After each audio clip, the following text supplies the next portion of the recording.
Waste Bengal में जय श्री राम का नारा आप नहीं लगाएंगे? जय श्री राम की नारा हम लोग नहीं लगाते। नहीं लगाओगे? नहीं, जय श्री राम हमारे अंदर की बात होते हैं। नहीं, अंदर की जो बात। राम और जैसे राम, मोदी जी की सभा में जय श्री राम का नारा लगा, तो आप कहां हैं? हम लोग जय जवान, जय किसान, जय श्री राम, जय जनता के हैं। नो जय श्री राम। हमारे लिए राम रहीम बराबर है। बार बार हम कहते हैं, हमारे विचारधारा यही कहते हैं। सदियों पुरानी कांग्रेस यही नारा लगाते हैं कि हिंदुस्तान की हर इंसान को, हर आदमी को, चाहे वो जो भी धर्म के हो, जो भी वर्ग के हो, उनका अधिकार समान, कोई भेदभाव हम बर्दाश्त नहीं करते। ये हमारा विचारधारा है। क्या मतलब, वो लोग कहते हैं हम हिंदू हैं, तो आपको क्या कांग्रेस पार्टी को लगता है कि अपने आप को हिंदू कहने में मैं ये नहीं कहते। कांग्रेस पार्टी की अंदर बहुत सारे वर्ग के लोग होते हैं, हिंदू है, मुसलमान है, किंतु पार्टी खुद नहीं कह सकते कि मैं हिंदुओं का पार्टी हूं या मुसलमानों का पार्टी हूं। वो भी नहीं बोलते हम हिंदुओं की पार्टी हैं। जरूर बोलते हैं, जरूर बोलते हैं।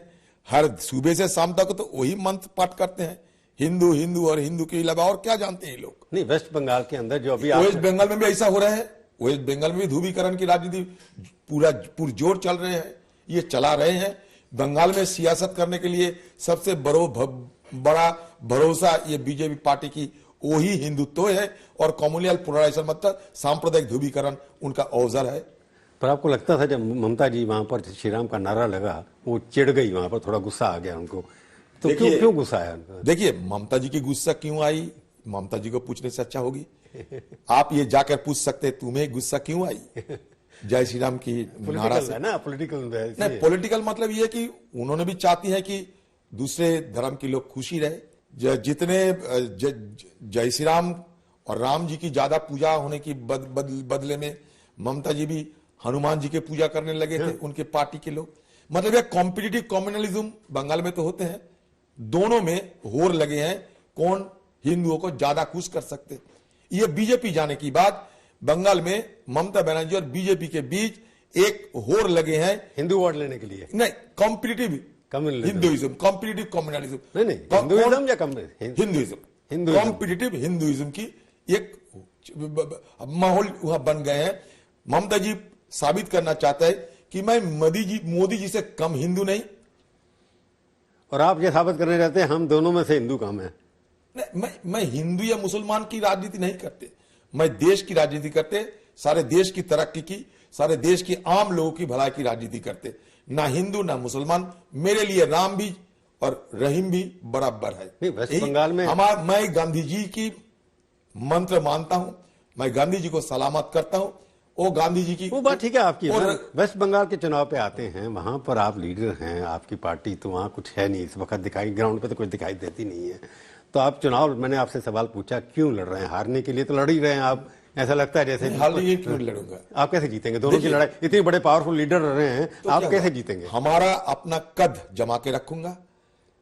कोई पार्टी ये कह सकता कि हम चुनाव लड़ते हैं जीतने के लिए? चुनाव लड़ते हैं अपने सियासत के लिए, अपने पार्टी की तरक्की के लिए, अपने पार्टी की मजबूती के लिए, पार्टी को मजबूती के लिए, जिंदा के लिए, जो भी कहिए। वो तो 2001 से देखते हैं आप कम ही होते चले जा रहे हैं, एक के बाद एक वोट परसेंटेज कम होती चली जा रही है। कभी कभी मैंने आपको क्या कहा, ज्वार और भाटा है जिंदगी में, है समुद्र में, है सियासत में, हर जगह ज्वार और भाटा चलते हैं, हाई टाइड एंड लो एब होता है। ये जीवन की धर्म है, विश्व की धर्म होता है। आदेश जी फिगर देखेंगे, बीजेपी की जो वोट परसेंटेज बढ़ी है, वो सब आपकी ममता की तो वोट परसेंटेज बढ़ गई थी, 1% और बढ़ गई थी। वोट तो आप ही के बीजेपी ले गई सारी। इसका मतलब आपके कांग्रेस के 100 समर्थक जो 50 साल तक वहां रहे, हमारे थोड़ा बहुत लिए हैं, सीपीएम के वोट ले लिए और आपके वोट ले लिए, दोनों को मिला के। तो सेक्युलर वोट सीपीएम के ले लिए और आपके भी ले लिए। वापस लाना है, वो वोट वापस लाने के लिए हमें लड़ाई करना पड़ेगा, हर लोगों को समझाना पड़ेगा, बीजेपी आज कोशिश करना पड़ेगा। आपको लगता नहीं कि बीजेपी सत्ता में इसलिए है क्योंकि कांग्रेस बीजेपी के मुकाबले में खड़ा नहीं हो पाती कहीं भी?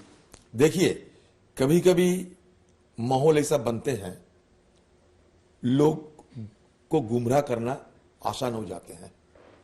धर्म के नाम पर हिंदुस्तान में लोगों को, आम लोगों को गुमराह करने का और सत्ता हासिल करने का जो सियासत चल रहे हैं, उस पे हमारी पार्टी की जरूर भुगतना पड़ते हैं।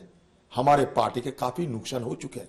इसका मतलब ये नहीं, नहीं, मैं तो एक मिनट, समझा। इसका मतलब ये नहीं ये कोई परमानेंट फीचर है, इसका मतलब ये नहीं ऐसा ही चलते रहेगा। मैं पिछले दोनों चुनाव की बात कर रहा हूं। क्या हुआ कि अगर आप मध्य प्रदेश, राजस्थान, अच्छा प्रभु जी, आप बड़ा स्टैटिस्टिशियन है, दोनों चुनाव के पहले भी दो चुनाव हुई थी, उसमें तो कांग्रेस और यूपीए उसके अंदर स्टेट में राजस्थान में आपको सीट मिली थी, मध्य प्रदेश में सीट मिली तो थी। फिर भी हम तो सत्ता पे तो आए थे। नहीं, आप सत्ता पे अलायंस यूपीए 1, यूपीए 2 में सत्ता में आए थे हम लोग।